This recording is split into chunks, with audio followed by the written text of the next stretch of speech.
Oh, am I on? Is this thing on? Oh yeah, it is on. Wow, sorry. Welcome to the New Jersey Geospatial Forum General Meeting, October 1st, Thursday, 2025, coming to you live from Lyndhurst, New Jersey, at the Meadowlands Environment Center. This is awesome. This place is awesome. All of you here, I'm so happy to see everybody. I couldn't be happier. This is really great. We have a welcome from Dr. Francisco Ortiga. He's going to hopefully not kick us out yet. Very good. Thank you. All right. Well, welcome to the Meadowlands of New Jersey. This is usually a challenging location to get to. Anybody got lost this morning getting here? Show of hands. A few. Very good. It's out of the way, but it's a very nice place actually when you get here. All right. So my name is Francisco Artigas. I am the chief scientist of the Meadowlands Environmental Research Institute, and I've been getting lost coming here for 25 years, I'll tell you that. So I'm, on behalf of everybody here at the New Jersey Sports and Exposition Authority, I give you a warm welcome, all right? So as a reference, you are in the middle of the Meadowlands estuary right now to the west. So we're about in the middle. The estuary extends all the way to Route 46 to the north and to Newark Bay to the south. It's a tidal system. We have 2 tides coming in a day. It's a very low-lying area, the part of the estuary. 60% of the surface area is about 2 feet from the high water mark. The district is 34 square miles. And these soils here, these sediments here, you know, we've dug them down about 12, up to 17 feet sometimes, go 1,200 years, and they are of marine origin. So the soils that we have here are sulfur-mist, sulfur and iron-rich soils, right? That's what we have here.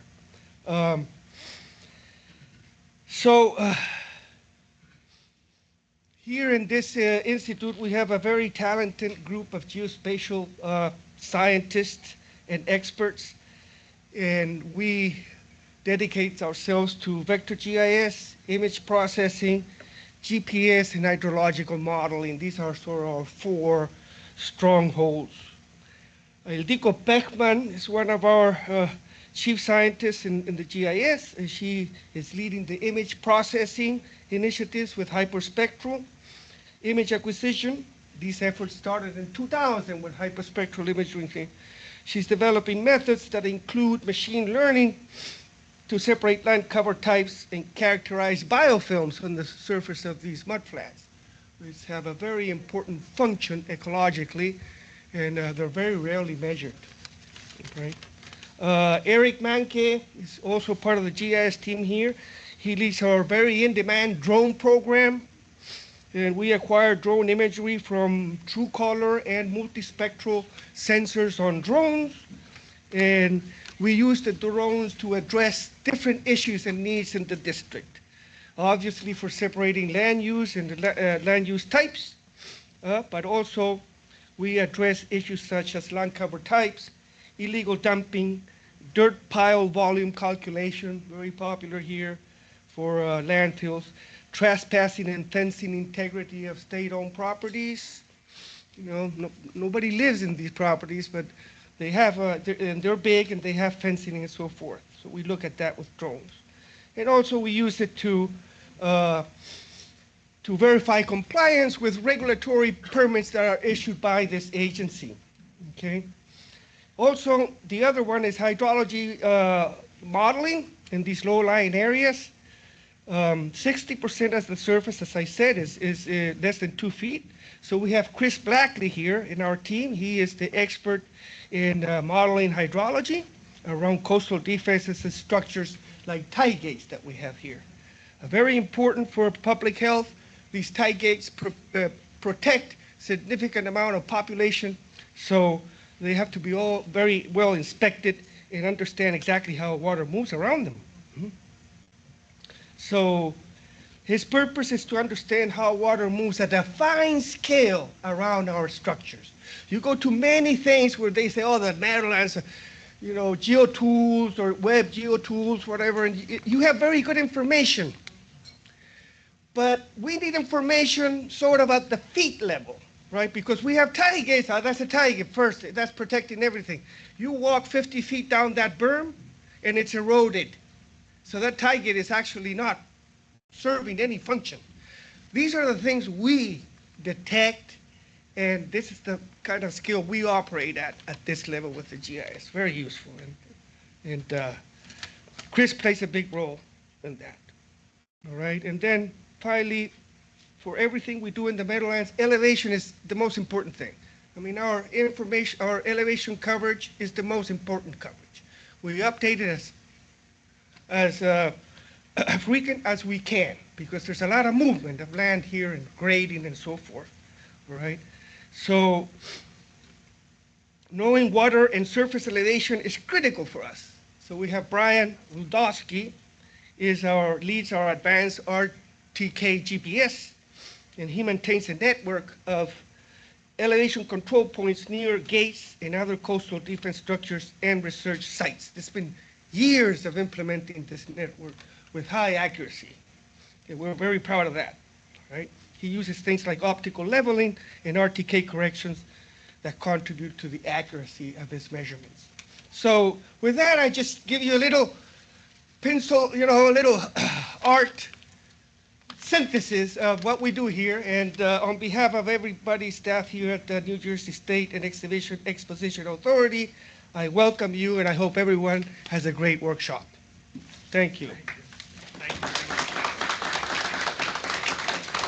Thank you, Dr. Francisco Ortiz. That's very nice. Thank you.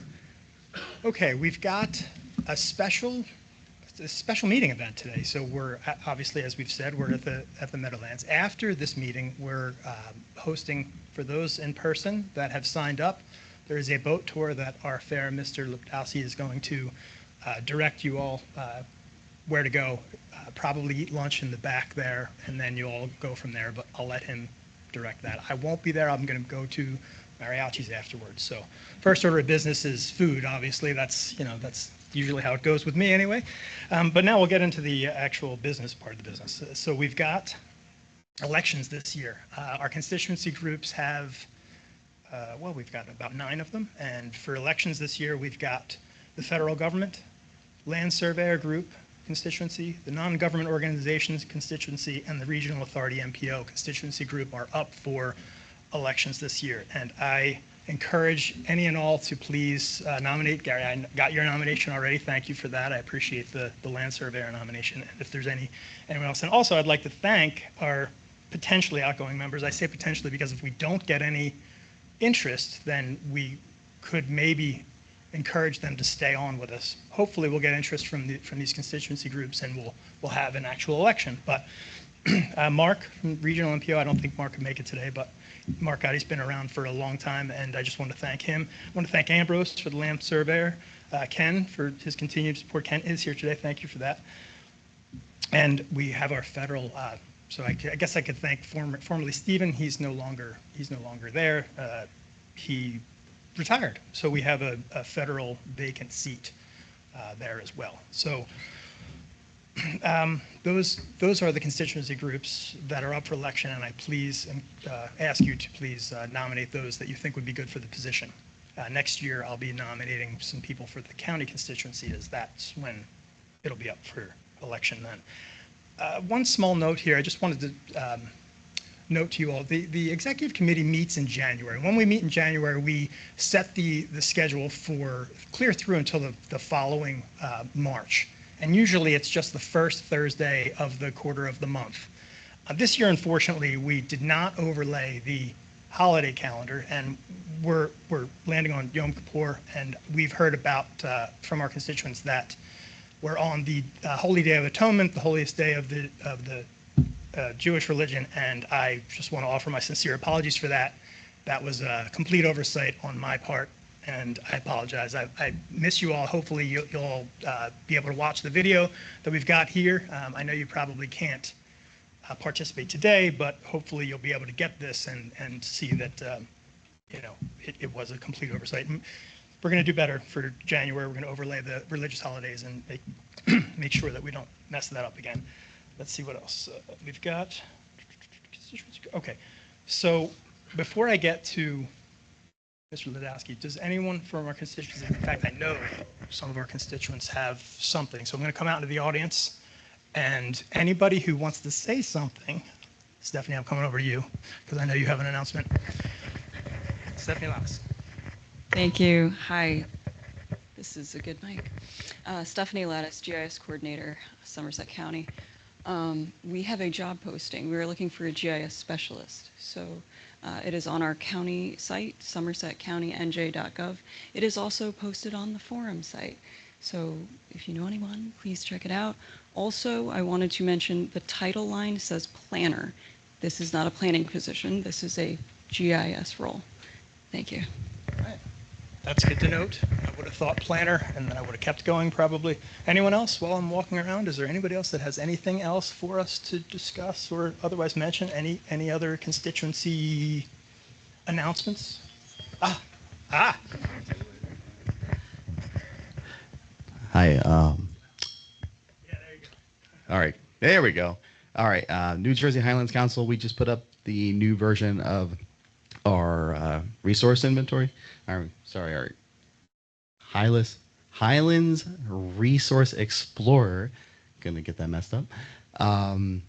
You'll be able to check things out, new updated information, and we also just added a new feature where you're able to select multiple different parcels and get the combinations for those acres and percentages of resources on those parcels. It'll help a lot of planners and just GIS people in general. Thank you. Terrific. Thank you very much. The hurry, if you will. All right. Okay, so now we're going to get, unless anybody else has got anything that I'm forgetting, where's Maya? Maya's like my right hand. She usually directs me. I think she's not here, so I'm assuming that I've gotten everything that I was supposed to get to. This thing is tough. All right, so let's get started, shall we? So I'm going to introduce Mr. Brian Wlodawski. He's already been introduced by Dr. Francisco, but he's in charge of the RTK. And from what I understand, many other things going on here. Like all of this, all of your colleagues are nodding it. Yep, many other things. So, Brian Wlodawski.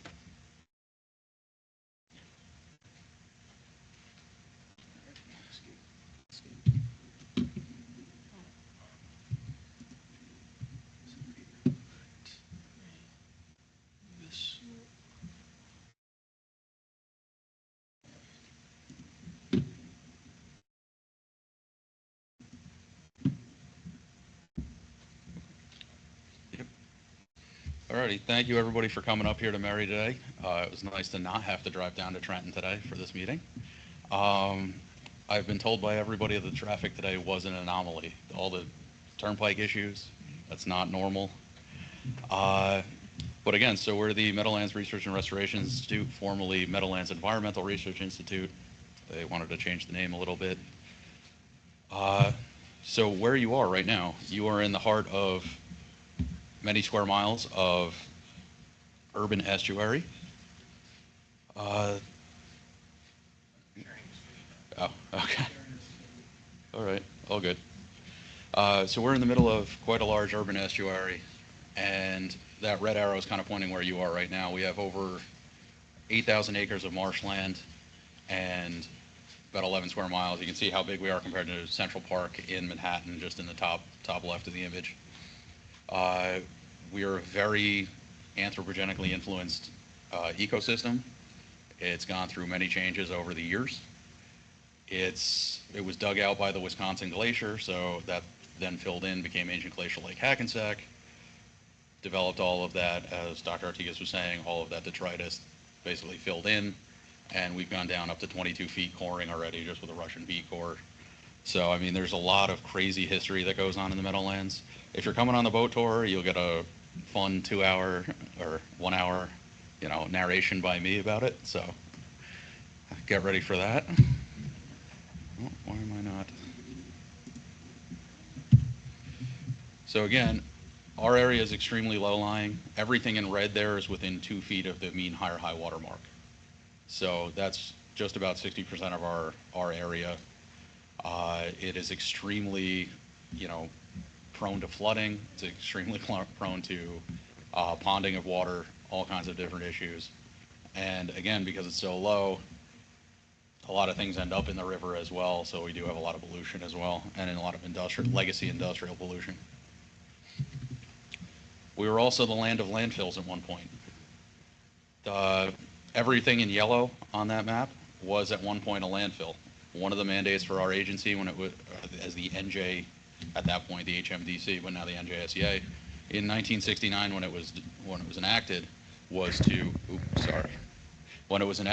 to really consolidate and manage all these landfills, because people were just taking money to dump garbage with no regulation whatsoever. So all of our landfills are now closed. They're not accepting any waste, nothing. They are also all properly lined, slurry wall, capped, all of that kind of stuff, methane collection, hydrogen sulfide collection, and my favorite leachate collection. When I was a little kid, I never thought I'd have a favorite landfill collection method, but here we are.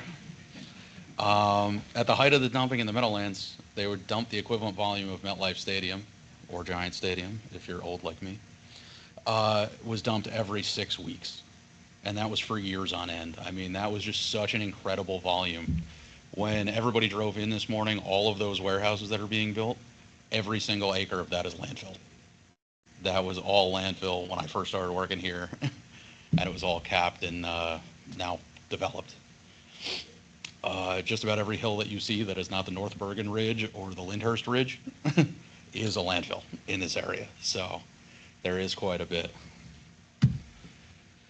Also, well before our landfills, the Bergen County Mosquito Commission and other different entities that were either trying to farm here, trying to get rid of mosquitoes, because this was a freshwater estuary for a long time, would ditch and dike the entire river to try to either farm the area for corn and pig farming, or they wanted to drain the water out as much as possible to get rid of mosquitoes. After the Oradell Dam was built in the 1920s, a lot of saltwater backflushed in, and it went from Atlantic white cedar swamp to coastal salt marsh. So it became a very different estuary. And I do make a point that I say it's a coastal salt marsh, because during Hurricane Sandy, we of course had a large storm surge. And one of the Bergen County OEM guys was quoted as saying, "I never realized Bergen County was coastal," right after Hurricane Sandy. So that was an oops. Again, this is the top pictures from the 1930s. So the Pulaski Skyway in the background had just been built. We had tons of industrial pollutants. People basically would dump stuff into the river, assume that it would go somewhere else and be somebody else's problem. And the bottom picture is 1960s or 70s, about that time frame when the Clean Water Act was starting to get passed, and it was about to be cleaned up. And then one of my favorite photos, this is the groundbreaking of Giant Stadium in 1972. So this is what the entire area looked like. It was really just kind of a wasteland. That's why people didn't care about it. They didn't treat it nicely. They didn't even know that it was there. You can see the classic executive helicopters on the left, because of course they can't drive in, they got to fly in. But this is what the area looked like. And then as it was redeveloped, as our agency was able to stop a lot of the overdevelopment and building on wetlands, filling wetlands, we were able to kind of turn this thing around. So a little bit about what we do in MRRI.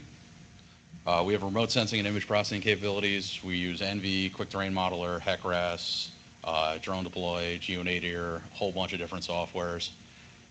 We have a few different drones. Our workhorse right now is our multispectral, but Eric's going to get into that. And data sets, we have just about everything. Cadastral, about 100,000 parcels. Hydrology, wetlands, MESIC, trying to think of what else. A whole bunch of bathymetry work that we've done over the years.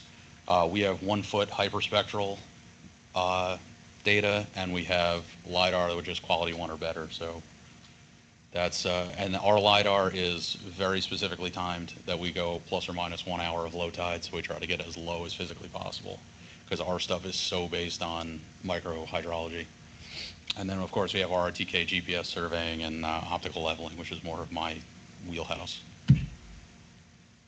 We also have a DEP certified chem lab, so right behind this wall is a DEP certified chem lab, which has ICP-MS, so mass spectrometer, gas chromatograph, ion chromatography, and a low-level mercury analyzer, which is very specialized for what we do because we look at mercury, we look at hexavalent chromium a lot. Water quality, we do total metals, individual metals, low-level mercury, PCBs, simple nutrients, wet chemistry, all your typical stuff, pH, DO, turbidity, salinity, and then COD, BOD, all the typical stuff that you would monitor. Continuous air quality as well. So we have 6 continuous gas analyzers that are doing NO2, CO2, ozone, all the typical parameters. And we are also out in the field all the time. So we have our specialized boats for sampling, our continuous water quality monitoring. So we have 2 stations out there that are doing every 15-minute continuous water quality. That's been going for almost 15 years. And seasonal water quality has been going for over 20 years now, just because, and that is a quarterly sampling. We also do a ton of EPA grant work. So we have right now an EPA bidirectional suspended sediment trap. That's kind of my project. We had a sea level rise grant, wetlands impairment, which we were doing a lot of velocity within tidal creeks, an acoustic Doppler velocimeter, eddy flux towers. We had 3 or 4 sites that we were doing CO2 carbon flux in a 20 hertz measurement range, greenhouse gas chambers, and marsh edge morphology, which we actually use the drone to measure curvature of the marshes to see how they're doing. And on the bottom left there, that is my child. That is my 26 feet of aluminum Fury research boat. That is my baby. So I never pass up an opportunity to put a picture of that up. And on the other end of the scale is the other one that we built just recently. That is a little 12-foot John boat with a nothing but the best Harbor Freight Predator motor and a mud kit. So yes, I'm happy to talk more about all of this, but I'm going to let the guys go and get into some more detail on their projects. Okay, are you going to introduce them? No? Hey. You want to? No. All right, who's up next? better. Eric? All right, Eric is up next. He's going to talk all about our drone program. He's become our lead drone pilot, so I'll let him take it from here. Thank you. All right, thank you, Brian. Just gonna pull my stuff up real quick. All right, can everybody hear me all right? Yes. And the screen is being shared? Cool, very cool. All right, so I'm gonna pick this up actually. Thank you all for coming. My name is Eric Manke. I'm a GIS specialist here at MRRI. And yeah, at the beginning of this year, I had the privilege to take the lead on our drone program. So I'm going to give you guys a little bit of an overview of what we've been up to this year because we have been very busy. So first, a brief background overview. We've been conducting drone flights since 2017 pretty consistently. Most of our data is relating to the wetlands of the district. We particularly focus on capturing low tide imagery. That's very important for a lot of our other projects. We fulfill both in-house and outside requests from private parties. Outside requests are for a fee. For example, earlier this year, a professor from Rutgers University came to us and asked us to, as he has for the past like 4 or 5 years, asked us to fly the interior of Liberty State Park.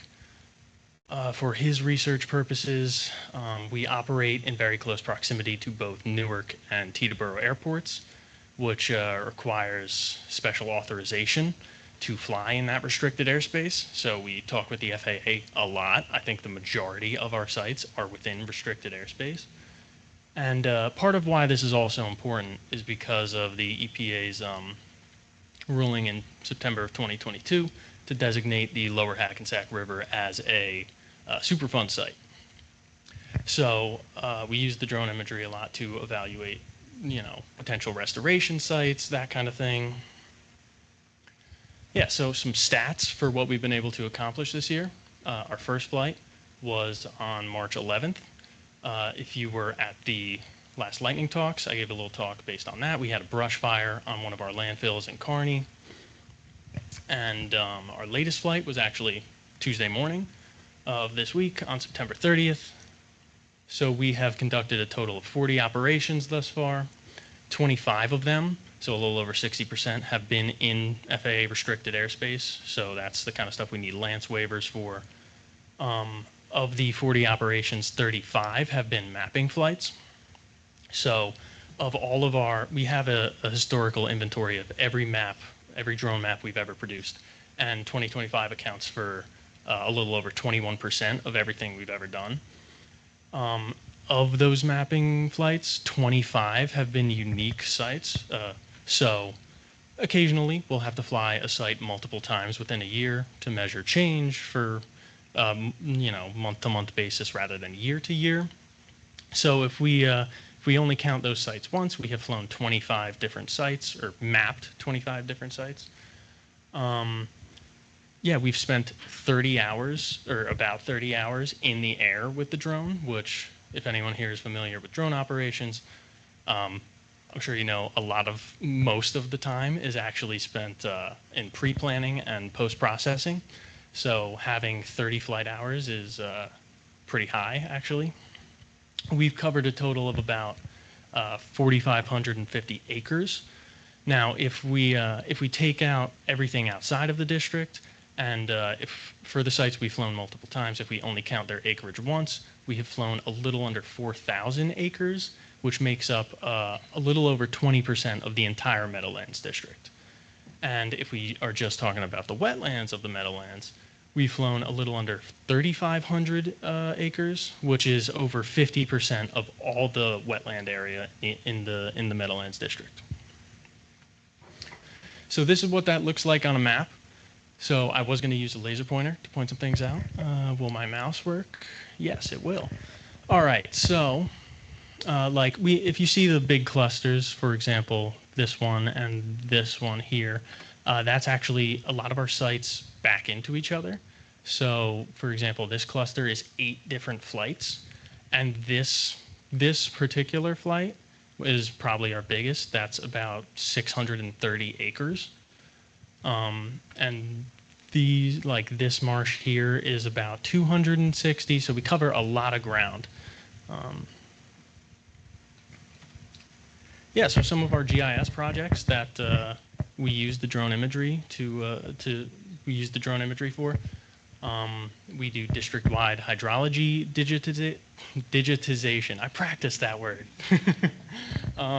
That's something I'm pretty involved with. We use the digitized hydrology for a lot of different projects in GIS. We're actually trying to build a model that can do that automatically rather than having us do it by hand. That's a work in progress, but having the super low tide and super high resolution drone imagery is huge for that. I use some of that for small scale wetland watershed delineation. I'm sure a lot of you are familiar with the HUC watersheds put out by the government. Those are much too big for our purposes. So using the drone imagery, the digitized hydrology, I've been able to basically delineate super small scale watersheds for the wetlands here in the district. We also use the imagery for, as Francisco mentioned earlier, mudflat biofilm delineation.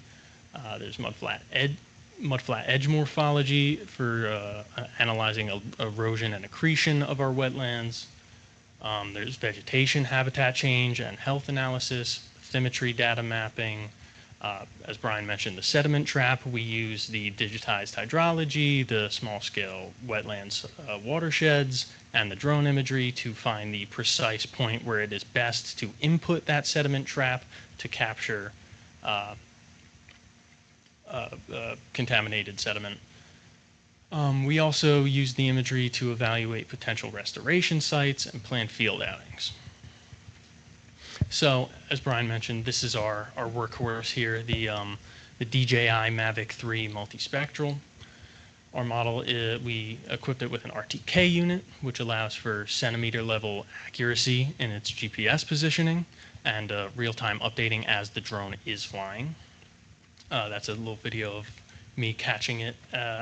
Sometimes when we fly some of our wetlands, there is no land where we can take off from. So we have to take off from a boat, and then catching it is the best way to bring it back down once we're done. It's equipped with a 20 megapixel RGB camera, which allows for 4K imagery and 2K video. It's also equipped with a 4-band 5 megapixel multispectral camera, which captures green, red, red edge, and near infrared bands. Near infrared has a plus or minus 32 nanometer wavelength from the center, and the green, red, and red edge are plus or minus 16 nanometer. And this drone has been used to fly almost 90% of our missions this year, 35 of the 40. It is the old reliable, you know. And our older stuff, we have 2 Phantom 4 models, one Phantom 4 Pro Obsidian and one Phantom 4 RTK. Now, the most recent of these was released in 2018, so these are very old drones by today's standards. Drone technology has come a long way since these released, but both of them are still equipped with a 20 megapixel RGB camera, allowing for that 4K imagery and 2K video. And the RTK model has an RTK unit, obviously. We don't use these nearly as much, but there's a specific site we had to fly earlier this year that required us to use our Phantom 4 Pro because it was in very close proximity to Teterboro Airport, and our Mavic 3M, at the time, the firmware, even if we had FAA authorization and all that, the firmware of the drone and the controller would not let us take off in such close proximity to Teterboro. So while we were, and this is around the time that the whole DJI ban information was starting to come out from the federal government. So while we were assessing and researching what exactly the firmware update for the Mavic 3M would be and how that would affect our workflow, we use the Phantom 4 Pro to fly a particular site, which I'm going to talk about now. So the Stephen R. Rothman Overlook and Preserve. It is a park recently opened in, I believe it was July of this year, in Carlstadt, New Jersey. It's not a state park, state funded, but just a park. It's dedicated to New Jersey Congressman Stephen R. Rothman and all those who work to preserve the natural areas of the Meadowlands.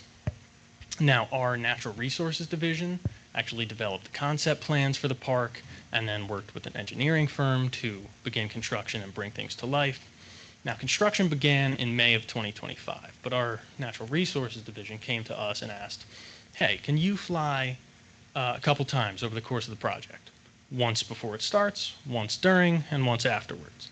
We actually ended up flying 4 times, 2 times during, all using the Phantom 4 Pro just for the sake of consistency in the between the imagery.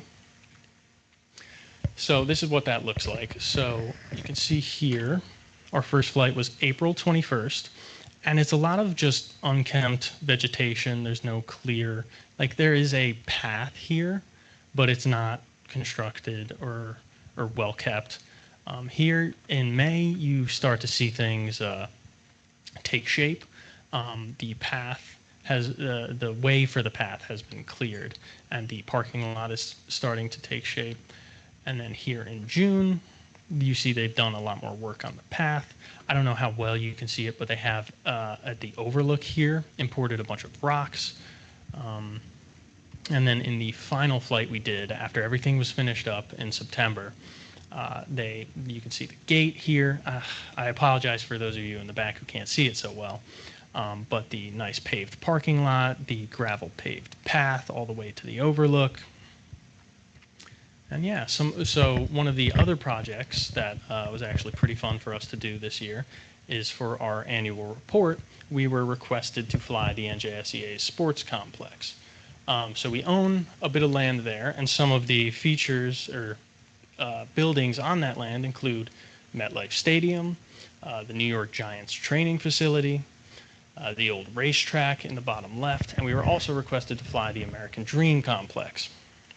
So this is the old IZOD Center, where the the Devils and the Nets, right? The Nets? Okay, not a sports guy, sorry. Where the Nets used to play. And then that on the bottom right is American Dream. You can see, well, obviously the Ferris wheel, a bit of the water park, the big sign you see from the highway, as well as the big snow indoor ski slope. Yeah, it's a very cool facility. We got to go around the whole place, take pictures from all angles. It's very hard to fit all of American Dream in one picture, so that's the best I could get for now. And you might be thinking, that sounds like a lot of data. What are you doing with all of it? So we actually had a really great intern come in this summer. He was very good with coding, and he helped us write a script. 2 scripts, actually. One, which uploads our flight data. It parses through the metadata of the raw imagery we collect, and it uploads them to a drone mission app we host on ArcGIS Online, which is publicly available. And then it backs up the raw data to an AWS server. And then the second script he created actually deletes that raw imagery from our internal servers, which saves a whole lot of space. Not having the raw imagery on our internal servers is probably saving more than half the space we were using. And as I said, our drone app is a publicly accessible historical inventory of the 165 drone maps we've created up until this point. And I am going to open that.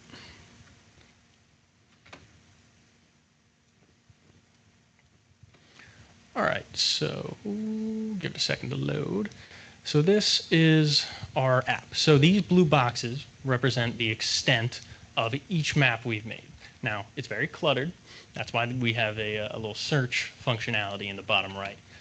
So say I want to find only sites flown between 2024 and 2025. I'll just type that in, and then you turn your parameters on, and it will limit what's here. And now let's say, okay, what if I only want flights in Secaucus? Oh, I may have spelled that wrong. Oh no, I turned it off. All right, so yeah, that the search functionality limits things. And then, like, let's zoom in on this site here. This is one of our marshes, Anderson Creek Marsh. And if I click this, it will bring up the attribute table with all of the relevant information. And I can actually, there are 2 overlapping flights. We flew it once in 2024 and once in 2025. So right now it's showing the data for 2025. And if I click this, it will start giving me the data for 2024. So if there's any overlapping boxes, you can flip through them. And one feature I really like is, where is it? We have this, the mosaic URL. So this will give you a low resolution version of the drone map we created, just for you to look at. And yeah, that is everything I wanted to go over. So thank you very much for your time. Yes.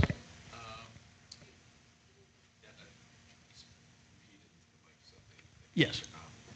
They asked me if you could speak or elaborate more on the status of restrictions on Chinese-related drones and how it's affecting your program. Okay, so yes, the restriction on Chinese drones is something we've been hearing about for a while now. DJI is a huge drone manufacturer, and honestly, their stuff is pretty top of the line.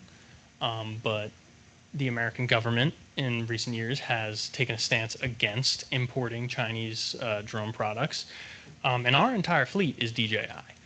So as of the moment, they're still rolling out updates and everything. So, but DJI has taken it upon themselves to basically not import or export to the US in as large numbers as they used to.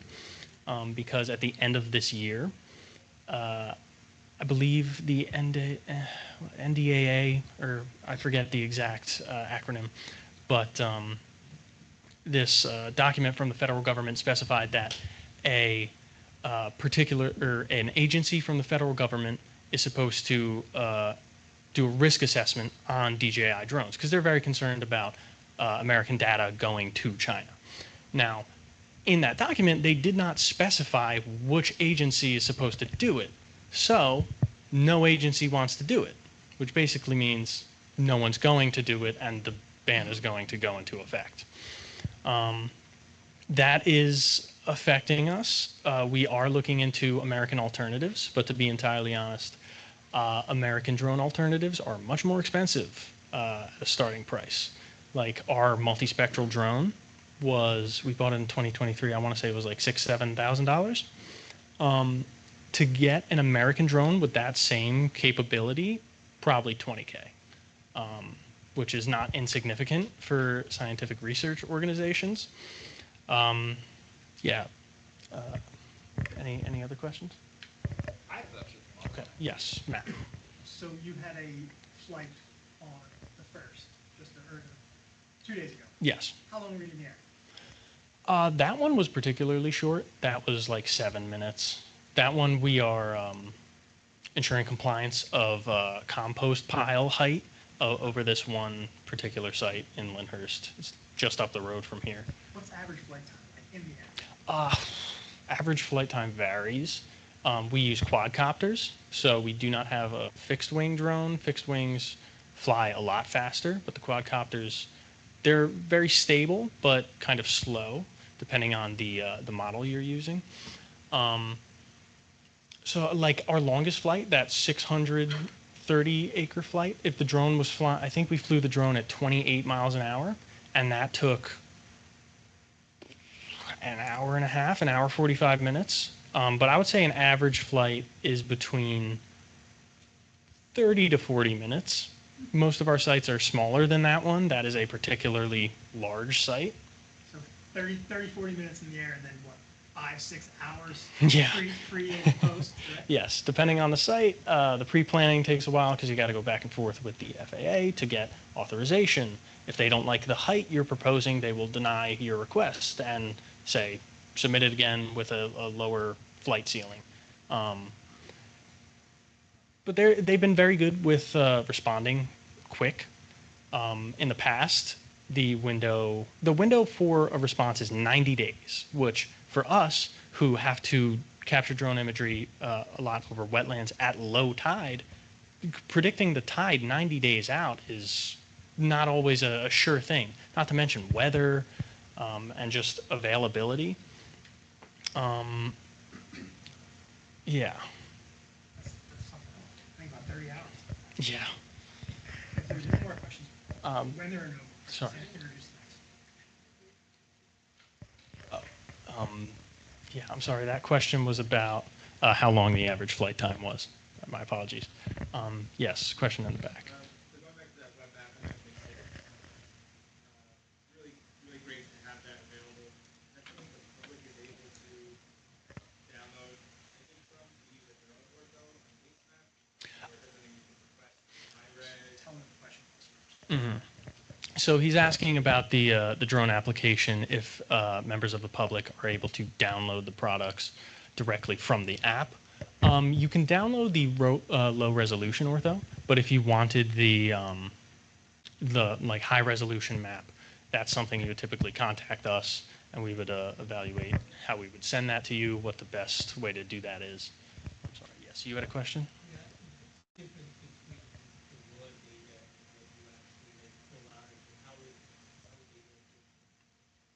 Well, the raw data is individual images. So there's when we do a flight, the drone takes pictures on a timed interval, so every 3 seconds or so. So those are all individual images. So every time it takes a picture, it actually takes 5 pictures, 1 RGB and 1 green, 1 red edge, 1 near infrared. So like this app, the script we use parses through the metadata of those files to compile the latitude, longitude, that kind of thing. That's how we get this extent box we're looking at here. And as far as what we pull out, we process those raw images. We upload them to, we have 2 services we use, Drone Deploy and GeoNadir. And they basically stitch everything together into nice, neat orthomosaics. And then we download that as a single TIFF file. And then that's what we use in our ArcGIS projects. Sorry, that question was about what was the difference between the raw imagery we collect and we pull out of it. Thank you. Yes, question?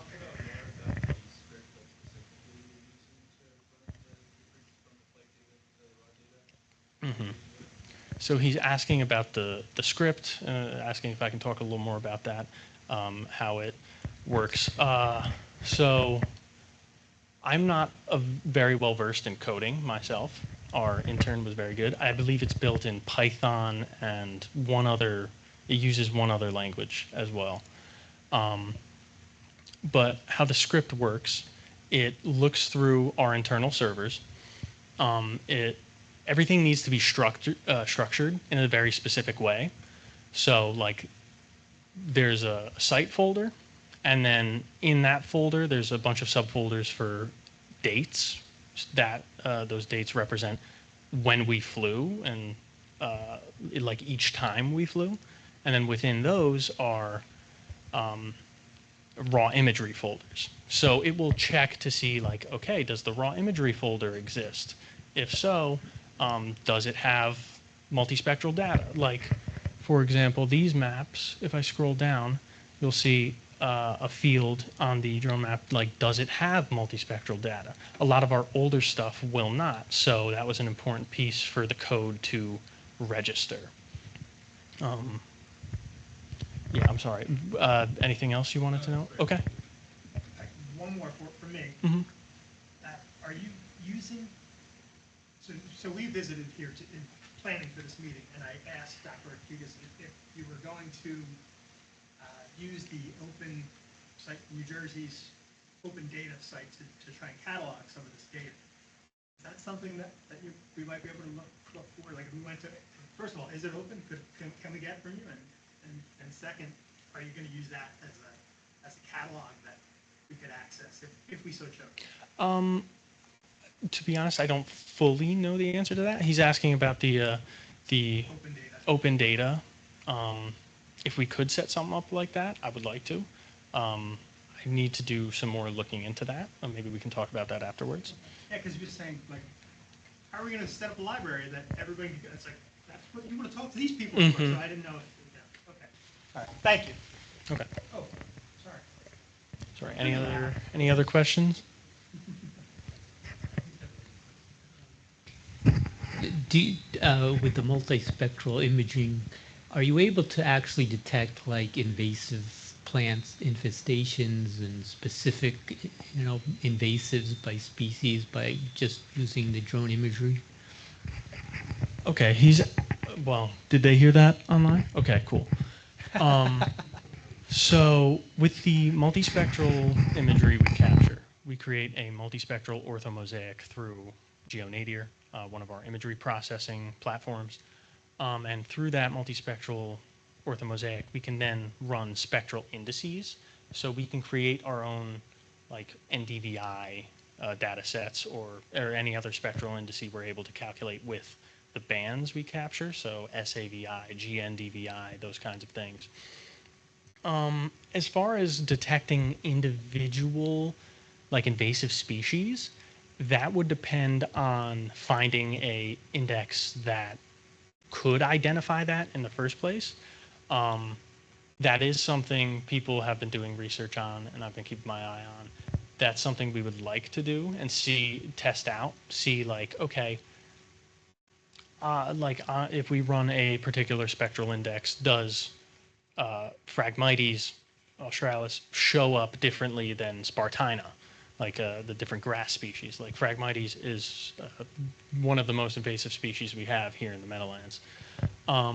That's something we haven't done much work with yet, but I would like to do more of that in the future. I believe it could be done, but it needs to be tested first.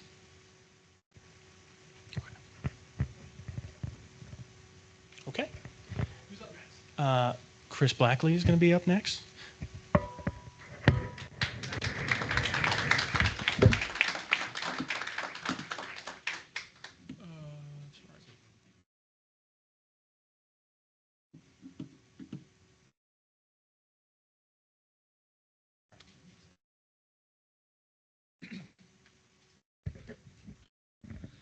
Hello, I am Christopher Blackley. I am a GIS specialist here, and I will be presenting on flood control structure analysis using flood simulations with HEC-RAS.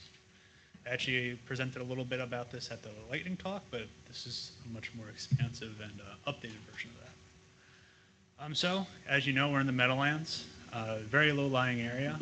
The one thing I really want to show here is the map on the right is a DEM of northern New Jersey.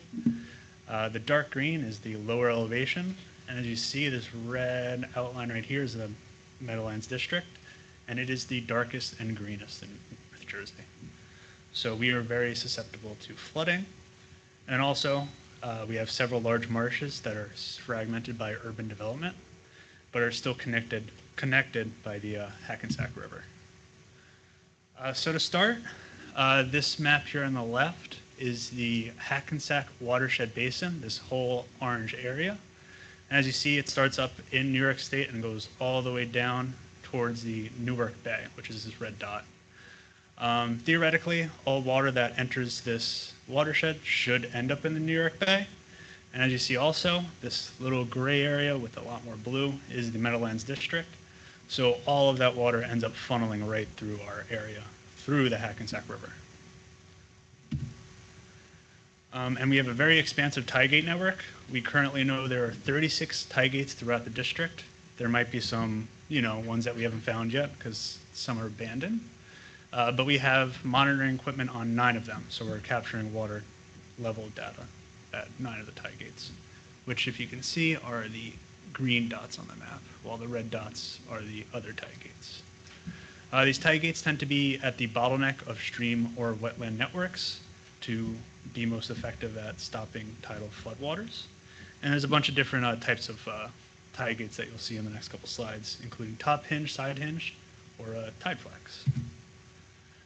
So my questions were trying to understand the effectiveness of these flood control structures. What areas are they protecting from flooding? How effective are they? At what height do they stop at what height of floodwaters are being protected by these tie gates? Are there breach points around these tie gates? So if you go 10 feet down along the way, is there a elevation or a divot that allows floodwaters to pass? And how can these flood control structures be enhanced? And should they? Which gets into my analysis later on. And so here are a couple tie gates that are in the district. On the left side is the West Riser tie gate. If you can kind of see, this is all filled with water on the tidal side, while on the right is the inland side that's a lot lower, a lot less water. And that actually has 4 tie gate flaps on it. The one on the right is the USPS. It's outside the Postal Service building, and it's a lot smaller of a tie gate. But as you see, we are taking GPS points at the top point of all these tie gates to understand the elevation and location of them. And we also have some older ones. This one's actually out in the impoundment behind us. It's actually activated by a crank. We're actually looking to get this replaced. And the one that I'm going to be going more into depth is the Lowson Sloat tie gate and pump station. This is a drone shot of it. As you see, it has its own facilities building for it, and we'll get more into that a little bit later. But how am I going to do the analysis for all this? Well, I turn to HEC-RAS. To preface, I am not an engineer, I'm a GIS specialist, but as I've been learning HEC-RAS, I've figured out that there's a lot of overlap between the two. So we're using this for flood simulations in a one-dimension steady flow calculations, they're able to do one-dimension steady flow calculations, but my project is more focused on the two-dimensional unsteady flow calculations. And so the data we used for all my simulations the main one is the digital elevation model that we have from 2022. It was flown by Kuchera International. We also use GPS data along with an echosphere that's able to measure the elevation of the stream bed just for spot checking elevations in the streams or forming them in HEC-RAS. And also we have all the monitoring equipment that's pressure transducers that are able to capture the water height. So we can actually build real simulations based off the tidal water levels. And so this is the nitty-gritty of HEC-RAS. This is the parameters page. What you have to know from this is it's mostly just setting up the flow conditions. There's a couple different conditions that you can set up, a stage hydrograph, which generally I use, a flow hydrograph, or even a normal depth, which is just the normal standard depth. As you see on the right here, this is the most important pane. It has a bunch of times and dates on the left, and then next to that, you input all of your water levels that correlate to those times to create the simulation. And then to actually set up the simulation, here's another pane. The most important part about this is just telling it what you want to output, how often you want it to compute, and how often you want the outputs to actually show those computations. This just mostly affects the resolution of the data and how long it will take the simulation to finish, because some of these can take up to 6 hours. Yeah. So this is actually a Berries Creek, which is one of the streams in our district, and this is actually using tidal flow data, so this is a realistic flow of this area, just as an example to see what HEC-RAS can do. And so we turn back to Losen Sloat. It has tie gates, it has a whole pump station, it has an automatic trash rack to clean out any trash and debris that can clog up the tie gates, and it also has a flood control berm. The flood control berm that prevents the tidal floods is about 10,000 feet long. It's called the cane berm.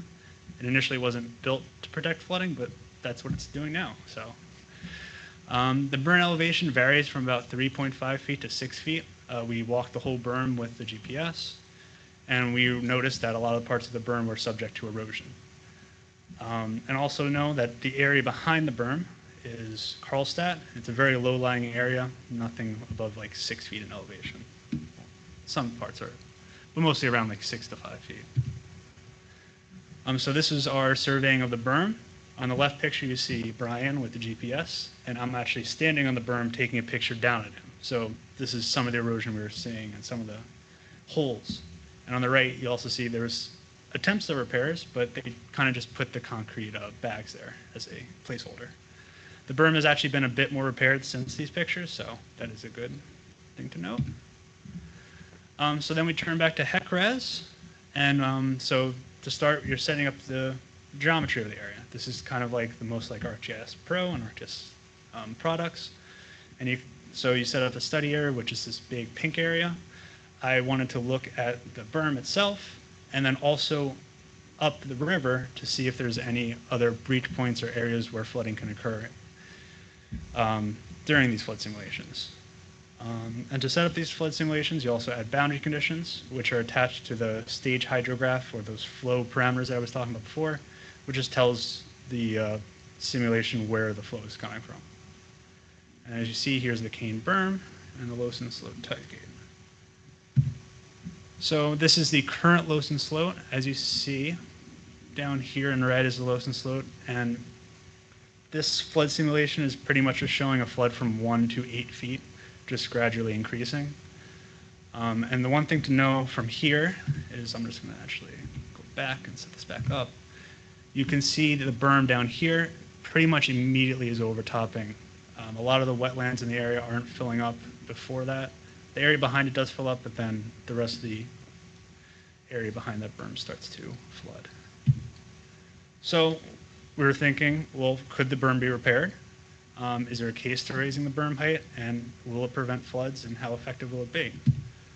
So in HEC-RAS, with all the simulation and parameters set up, you can actually still modify the terrain.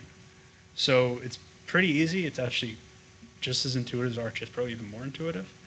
But so what I did was I drew out the cane berm, and then before each simulation, I would change the berm height to a different height, ranging from I think 4 to 8 feet, and then just ran the same exact simulation over and over again just to see the differences. And so this is for a 5-foot berm. As you'll see, this area starts to hold a bit more, and the wetlands around them start to flood before the berm is breached, which is preferable. And as you'll see, the berm finally breaches, and it kind of coincides with the other breach points up along the river. And also have some static pictures to kind of emphasize this in the next couple slides. And then we did it for 7 feet, just to see. and it holds up for quite a long time. And as you'll see, especially in here, you'll see areas north on the river start to flood way quicker now, or way before the berm overtops. So we have a couple of screenshots from that. We have the moments of the overtop. These are just moments I thought were important to snapshot. As you'll see, 4-foot berm, pretty much nothing is flooding. It's overtopping as everything else is still not flooding. The 6-foot berm, it overtops and you see some areas are starting to flood along. And then the 8-foot berm, which is kind of dramatic, you see the entire behind it is now flooding. And then I did the same thing, but for the breaching point, because the K natural area has this areas behind the berm that are wetlands that can take up some more flooding area. So these are just snapshots of when the flooding occurred past those points. And you'll see it's generally the same kind of idea in the last one, but even more flooding in the 8-foot berm simulation. And so we can also create maps from this. We can map out the potential pour points from based on those snapshots to find potential problem areas if we ever do rebuild the berm and build it higher, to focus on other areas in the district that potentially will cause flooding or allow flooding to get into those protected areas. So the takeaway, the current berm is only effective for 4-foot floods, if it even is that. Berm height of 6 feet effectively protects the area behind the berm, and we see that with that 6-foot berm, it coincides well with the breach points that are north along the river.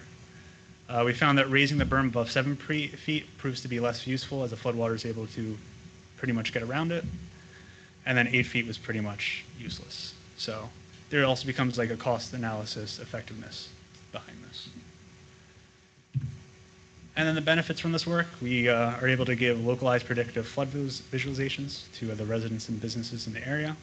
Also, we contribute to FEMA's community rating system, which gives a 15% discount to all the residents in the district. And it allows us to assess the impact of these critical tight gauge structures and understand how new development can impact flood events in the future. And also, we have on our website a bunch of static maps, flood maps that I've made, kind of emphasize similar points. And then to end the presentation, I just have our flood disaster scenario for the Meadowlands, which is just a 15-foot flood that eventually rolls in, the tsunami, as we call it. And that is my presentation. Thank you.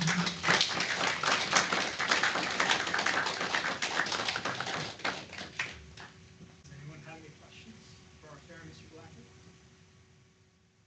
Any online? Oh, yes, sir. Just one. Wait, pick a mic.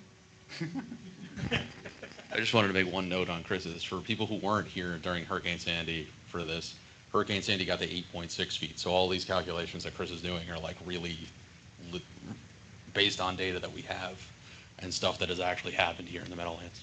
It's kind of counterintuitive. I would have thought, the higher the berm, the better, but no, not the case in this case. At least not where you really want the water to go. Yeah. It's cool. Anyone else? All right, so I'll turn it over to the last presenter, my boss, Ildiko. Is it this one?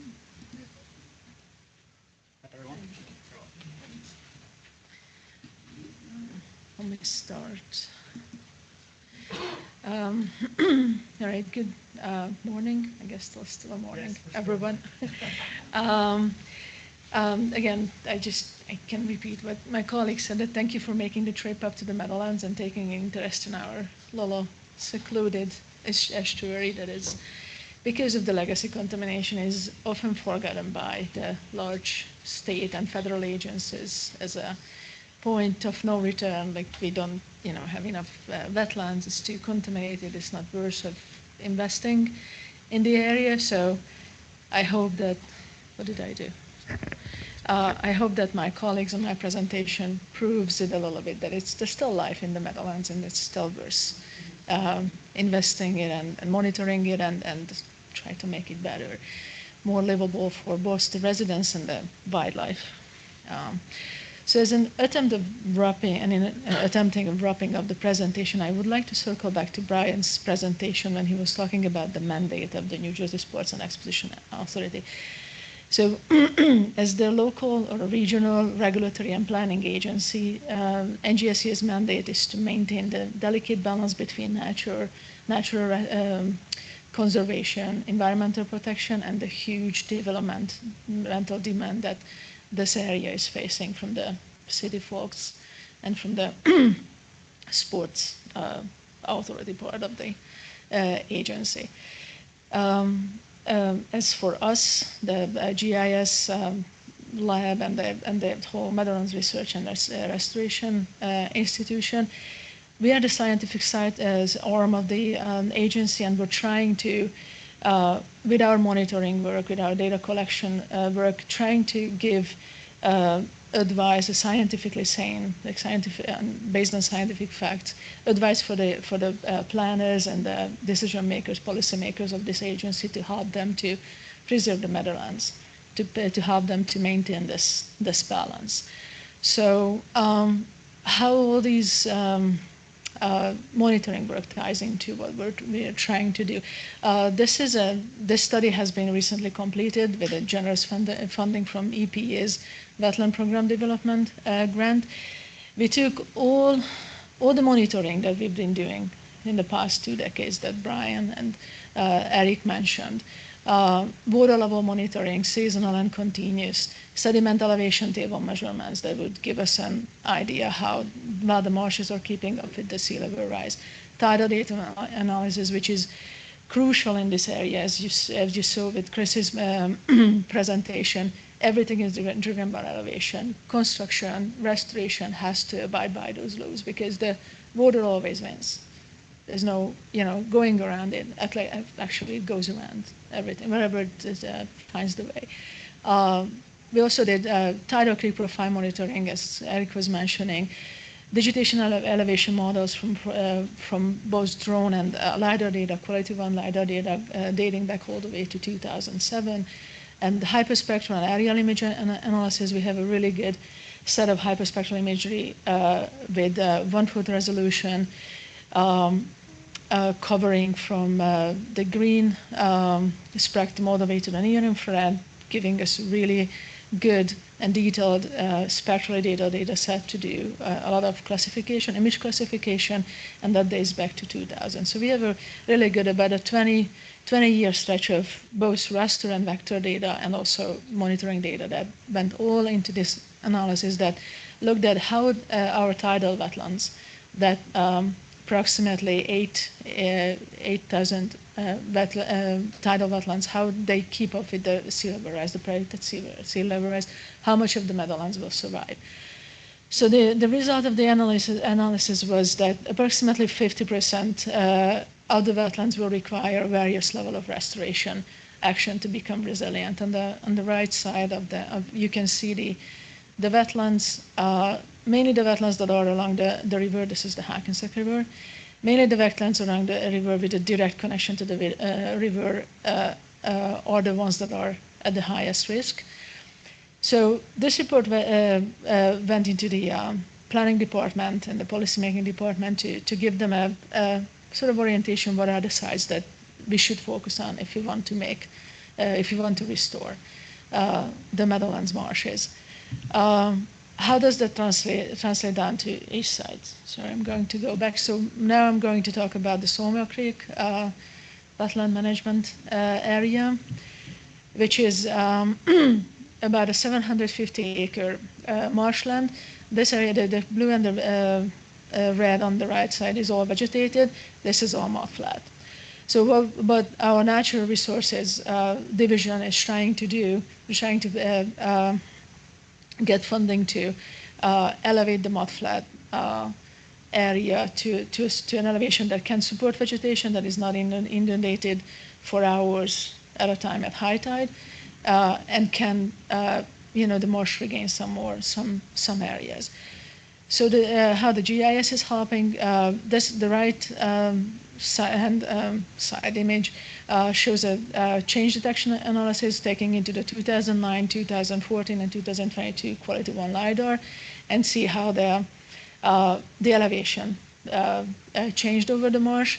We can see that in the back of the mudflat in this area, there's either no elevation change, there's a little bit of sediment deposition, which was also supported with the 2022 sediment accumulation model that was run on the LiDAR using our velocity and stage measurements for that area.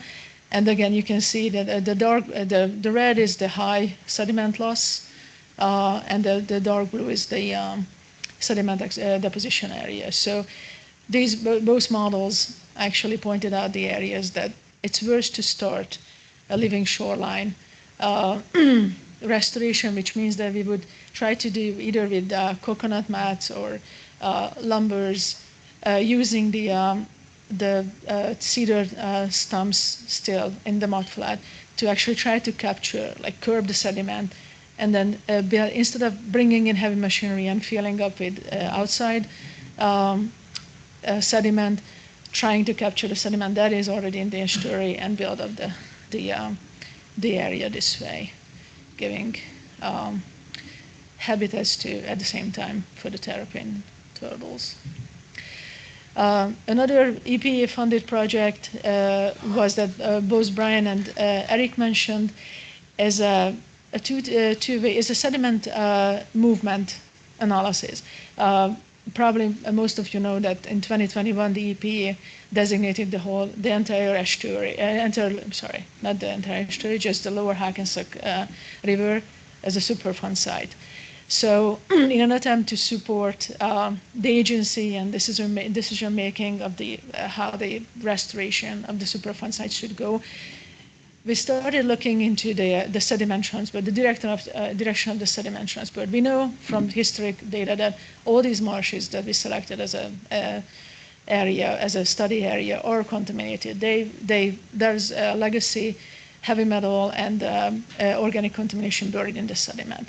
We also know that the riverbed is contaminated. That was the basis of which the EPA decided to designate this as a Superfund site. So what we would like to see is what is it that's contaminating what? Is it the marsh plain that's recontaminating the riverbed, or actually the contamination is coming up from the bay and is recontaminating the marsh plain?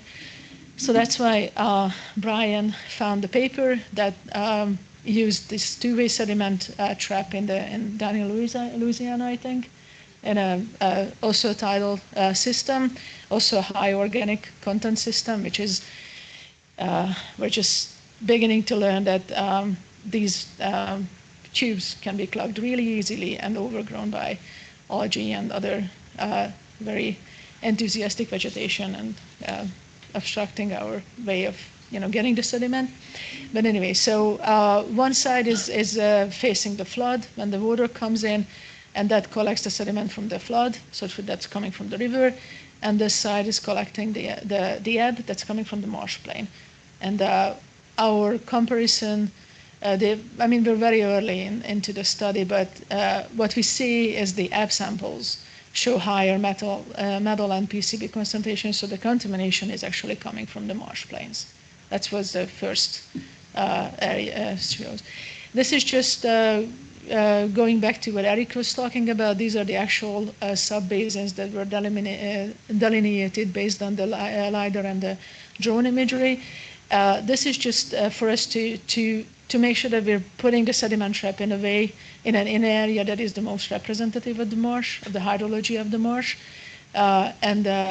These are the areas that are actually contributing to that sediment that the sediment trap captures. So this is another example of how we're using GIS.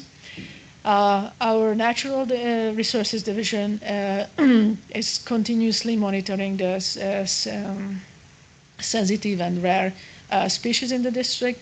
One of their flagship species is the Atlantic coast leopard frog that frequents freshwater habitats. And this year, They're teaming up with mitigation bankers, getting funding and actually restoring as part of the mitigation bank system, restoring a marsh, the low marsh habitat in one of our abundant tidal marshes. And the GIS is providing support with imagery, vector data, whatever they need. Another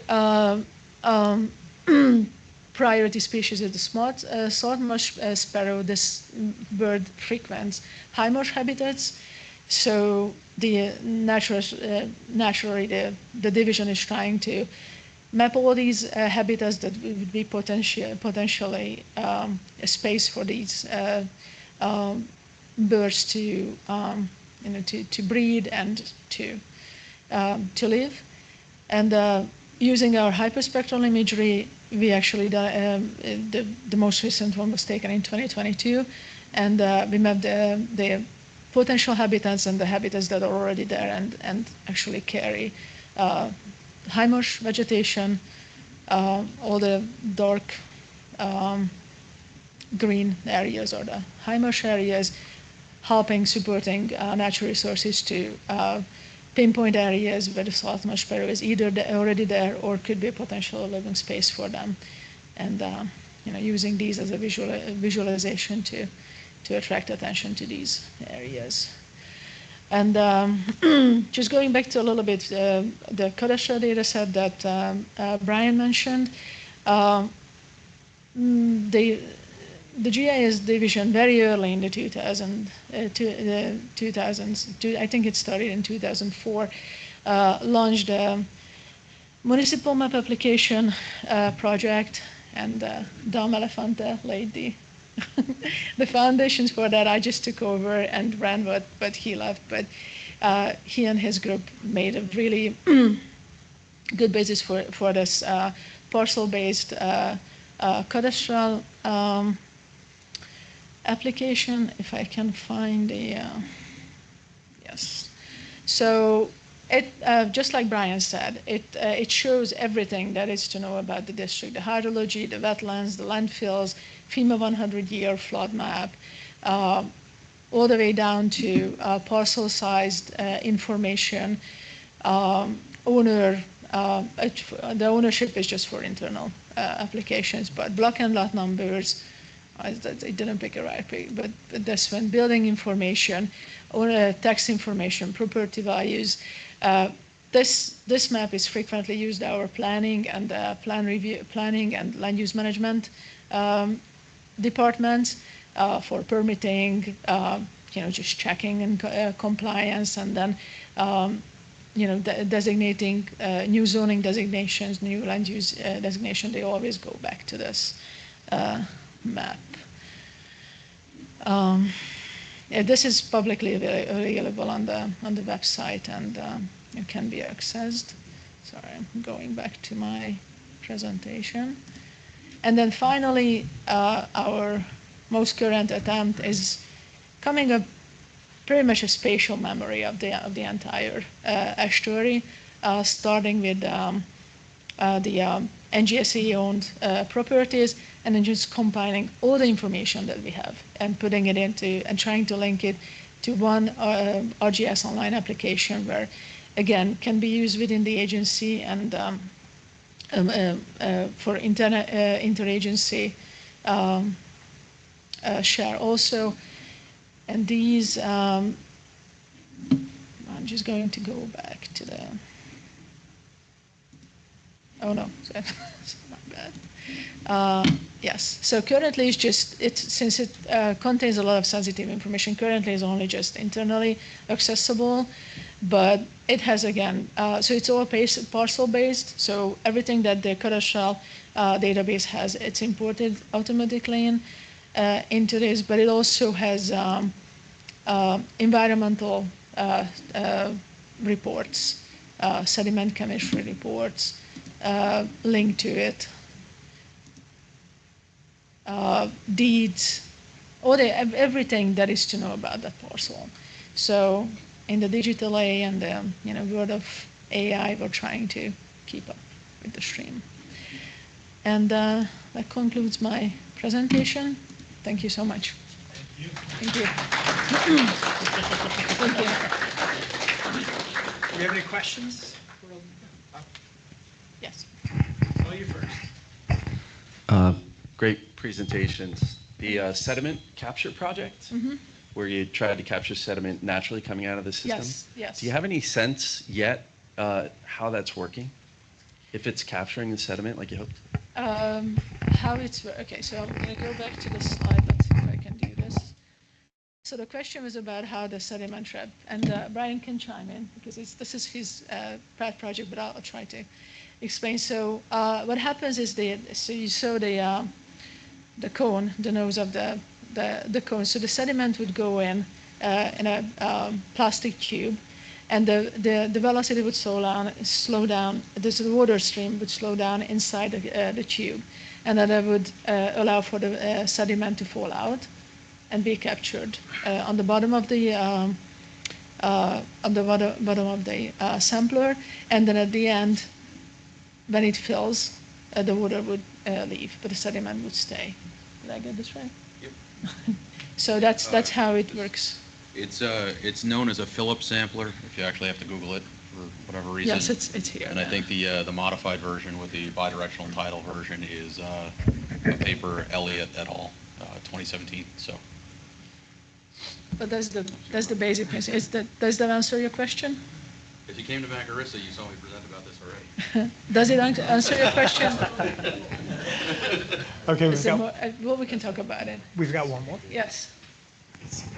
Okay. Hi. I was just curious as far as methodologies, based off of the mapping and the contaminants that you saw, that it is coming from the marshes more than the water. What are some of the things you guys are exploring for restoring the elevation in the marsh bed? Because I know, in the south of New Jersey particularly, there's been a lot of projects with using dredge material for marsh bed restoration, but here it's obviously a little trickier with the contaminants inside the sediment or the water. So I was just wondering what you guys were exploring. So that's a really good question. Let me just go back to actually, no, it's right here. So we're talking about the Sawmill Creek wildlife management area is our veterinary horse. It has everything that you can hope for: legacy contamination, the diking, everything, like marsh loss, erosion.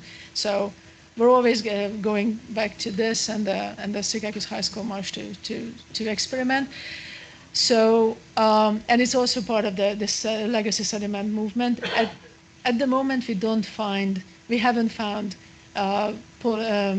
contamination leaving the marsh plain in this particle area.